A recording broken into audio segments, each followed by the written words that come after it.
आकाशवाणी बीकानेर का ये ढोला मारू चैनल है।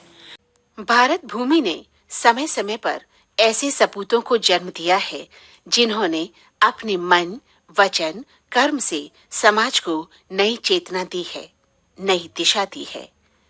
महापुरुषों का जीवन दर्शन ही अपने आप में दिशा बोधक होता है। ऐसे ही एक महापुरुष भारतीय मनीषा के अमर पुरोधा हुए हैं स्वामी विवेकानंद। भारत भूमि पर अवतरित हुए विलक्षण महापुरुषों की विशाल दीप मालिका के इस अग्रणी दीपक का जन्म 12 जनवरी सन 1863 के दिन हुआ था। विवेकानंद नाम से न केवल भारत अपितु समूचे विश्व में भारतीय दर्शन के संवाहक व भारतीयता को महिमा मंडित करने वाले इस महापुरुष का बचपन का नाम नरेंद्र नाथ था।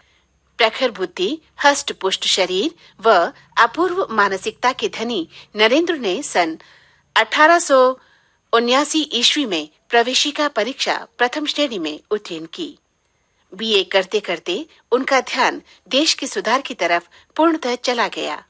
उन्होंने आजीवन ब्रह्मचारी रहने तथा संन्यास ग्रहण करने का निश्चय कर लिया। उन्हीं दिनों बंगाल में महान संत रामकृष्ण परमहंस हुए। उनके समक्ष किशोर नरेंद्र ने एक गीत प्रस्तुत किया। नरेंद्र के मधुर कंठ से स्फुटित गीत सुनकर परमहंस गदगद हो गए। काफी देर समाधि मग्न रहे सुधि पाकर परमहंस जी उनकी ओर निहारते ही रह गए। गुरु को मनमाफिक शिष्य मिला और शिष्य को गुरु जिसने साक्षात ईश्वर का दर्शन कराया।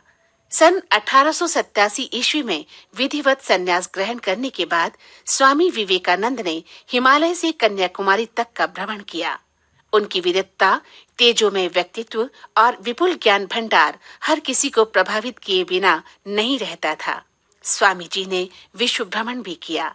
11 सितंबर 1893 ईस्वी के दिन स्वामी जी ने अमेरिका के शिकागो शहर में आयोजित सर्वधर्म सम्मेलन में अपना भाषण दिया। उनका भाषण स्वामी जी और उनके पूरे देश को पूरे विश्व में प्रतिष्ठित करा गया। 19 सितंबर 1893 को हिंदू धर्म पर स्वामी जी का प्रसिद्ध भाषण हुआ।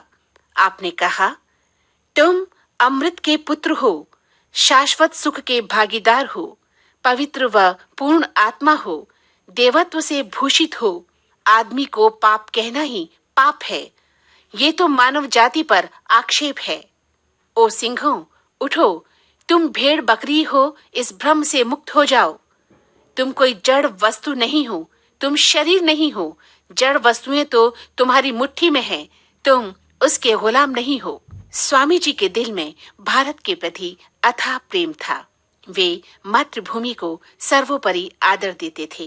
आप कहा करते थे कि भारत ही वो भूमि है जहां ज्ञान ने अन्य देशों में जाने से पूर्व अपना आवास बनाया। यहीं सर्वप्रथम मानव प्रकृति के रहस्यों की जिज्ञासाओं के अंकुर उगे थे। ये देश वो साधना भूमि है जिसके द्वारा मनुष्य अपने कर्ता के आवरण को फेंककर अजर, अमर, आदि अंतरहित आत्मा का साक्षात्कार कर सकता है। भारत को अमर भारत से विभूषित करते हुए स्वामी जी ने कहा, एक समय था जब ग्रीक सेनाओं के पदचाप से धरती कांपा करती थी, किंतु पृथ्वी तल पर से उसका अस्तित्व समाप्त हो गया। अनेकानेक जातियां आईं और चली गईं, किंतु हम आज भी ठीक उसी प्रकार जीवित हैं जैसा जीवन हमारे ऋषि मुनियों ने जिया। ये वही देश है जो शताब्दियों तक विदेशी आक्रमणों के आघात झेल चुका है। वही सत्य, सनातन, पुरातन भारत संसार की किसी भी चट्टान से अधिक दृढ़ता के साथ अपने पौरुष व अमर जीवन शक्ति के साथ आज भी खड़ा है। इसकी जीवन शक्ति भी आत्मा के समान ही अनादि, अनंत, अजर और अमर है। हमें ऐसे अद्वितीय देश की संतान होने का गौरव प्राप्त हुआ है। हम निश्चय ही बड़े सौभाग्यशाली हैं। अभी आप आज का विचार सुन रहे थे। आज आपने सुना स्वामी विवेकानंद के विचार। वाचिका थी सुश्री मंदाकिनी जोशी। आकाशवाणी बीकानेर का ये ढोला मारू चैनल है।